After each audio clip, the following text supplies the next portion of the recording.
அதாவது நம்ம தனிமையில இருக்கக்கூடாது. அதாவது இப்போ பார்த்தீங்கன்னா, தனியா இருக்காங்க பாருங்க, அவங்க தான் ரொம்ப பலவீனமானவர்கள். கெட்டவங்க கூட பலமா இருப்பாங்க. எப்போ தெரியுமா? அவங்க தனிமையில இல்லாம அவங்களுக்கு நண்பர்கள் இருக்காங்கன்னு வச்சுக்கோங்க. கெட்டவங்க கூட பலமா இருப்பாங்க. ஆனா ரொம்ப நல்லவங்களா இருப்பாங்க. ஆனா தனியா இருப்பாங்க. யாருமே அவங்களுக்கு ஒரு தனிப்பட்ட முறையில நண்பர்களே கிடையாது. தனிப்பட்ட முறையில யார்கிட்டயும் அவங்க பழக்கமே வச்சுக்க மாட்டாங்க. சும்மா ஆனா பார்த்தா, "சார் வணக்கம்" அப்படின்னு சொல்லிட்டு போயிட்டே இருப்பாங்க. ஆனா அவங்ககிட்ட நல்ல பண்பு இருக்கலாம். ஆனா யார்கிட்டயுமே அவங்க தனிப்பட்ட முறையில அவங்களுக்கு நண்பர்களே கிடையாது. உரிமையோடு பேசுவதற்கும், பழகுவதற்கும், திட்டுவதற்கும், சண்டை போடுவதற்கும் அவங்களுக்கு நண்பர்களோ, அல்லது ஒரு பெண்ணா இருந்தா அவங்களுக்கு தோழிகளோ இல்லாத பட்சத்தில, அவங்க ரொம்ப பலவீனமா இருப்பாங்க. ஆனா அதே நேரத்தில ஒரு கெட்ட குணம் உடையவர்கள் இருக்காங்கல்ல, கெட்ட குணம் உடையவர்கள். அவர்கள் அவங்களுக்கு நிறைய நண்பர்கள் இருப்பாங்க. ஆனா அவங்க கெட்ட குணம் உடையவர்களா இருப்பாங்க. ஆனா அவங்க பலமா இருப்பாங்க. காரணம் அந்த உறவுமுறை தான். அவங்களுக்கு இருக்கிற நண்பர்கள் தான். உறவுமுறை, நண்பர்கள். ஒரு பொண்ணா இருந்தா அவங்களுக்கு நிறைய தோழி இருக்கா. ஆனா ஒரு திருடியா இருக்கான்னு வச்சுக்கோங்க. ஒரு பொண்ணு பயங்கர திருடி. அவளுக்கு நேர்மையே கிடையாது. ஆனா அவ ஒரு தைரியமா இருக்கா. எப்படின்னா, அவளுக்கு நிறைய தோழிகள் இருக்காங்க. நிறைய உறவு நிறைவேற்ற அவ பழகுறா. அவ நிறைவேற்ற பழகுறா, பேசுறா. நிறைய பேரை ஃப்ரெண்டா பிடிச்சி வச்சிருக்கிறா. அதனால அவ தைரியமா இருப்பா. தெளிவா இருப்பா. அதே இது எந்தவித கெட்ட பழக்கம் இல்லாம, நல்ல பண்புகள் மட்டுமே. ஆனா அவருக்கு தனிப்பட்ட முறையில எந்த நண்பர்களுமே இல்லன்னா, அவர் ரொம்ப பலவீனமா இருப்பார். அதனால உறவுமுறை தான் நமக்கு தைரியத்த குடுக்கும். நம்ம தனிமையில இருந்துட்டோன்னா, கண்டிப்பா நாம எடுக்கிற முடிவு நிறைய தப்பா தான் இருக்கும். தப்பாவே இருக்கும். சரியான முடிவு நம்ம எடுக்க மாட்டோம். நிறைய விஷயத்துல நம்ம ஏமாந்து தான் போவோம்.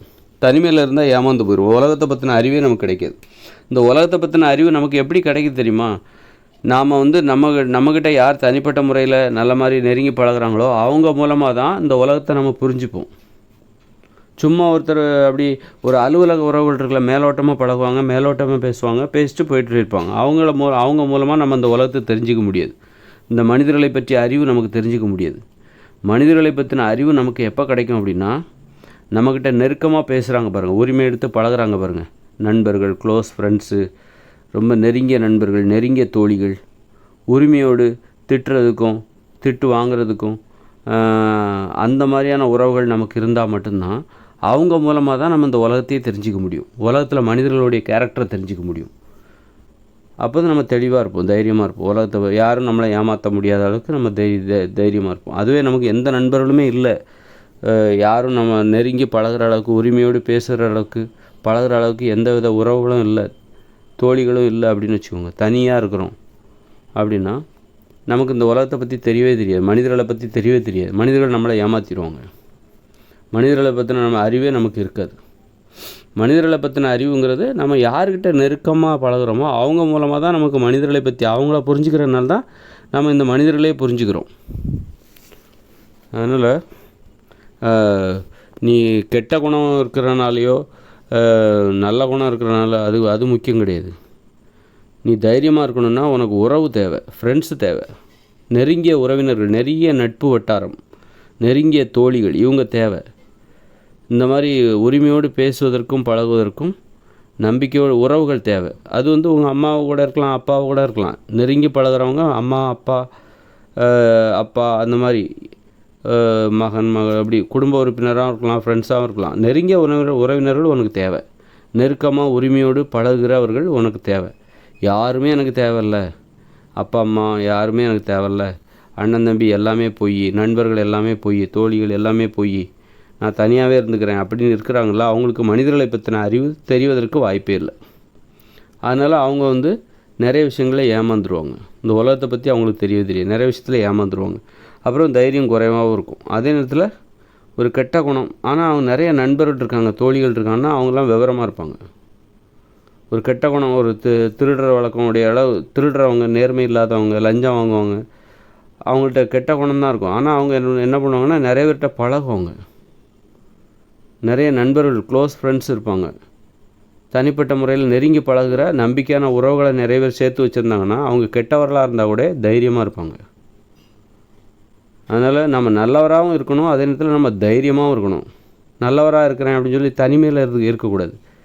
நல்லவராக இருக்கிறது முக்கியம் கிடையாது, நல்லவராக இருக்கிறதும் முக்கியம். அதை விட பாதுகாப்பாக தைரியமாகவும் இருக்கணும். அப்படின்னா நல்லவராக தனியாக இருக்காதீங்க, நல்லவராக இருக்கணும். அதே நேரத்தில் நிறைய உறவினர்களை நண்பர்களை சேர்த்துக்கோங்க.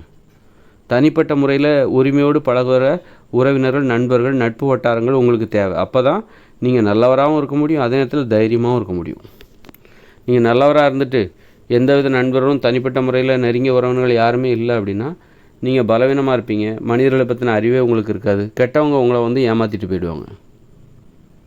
கெட்டவர்களால் நீங்கள் ஏமாற்றப்படுவீர்கள். ஏன்னா உங்களுக்கு நெருங்கிய உறவினர்கள், நண்பர்கள் யாருமே இல்லை. அதனால் மனிதர்களை பற்றின அறிவே உங்களுக்கு தெரிஞ்சிக்க வாய்ப்பே இல்லை. அதனால் நீங்கள் நல்லவர்களாக இருந்தாலும் கெட்டவர்கள் உங்களை ஏமாற்றி விடுவார்கள்.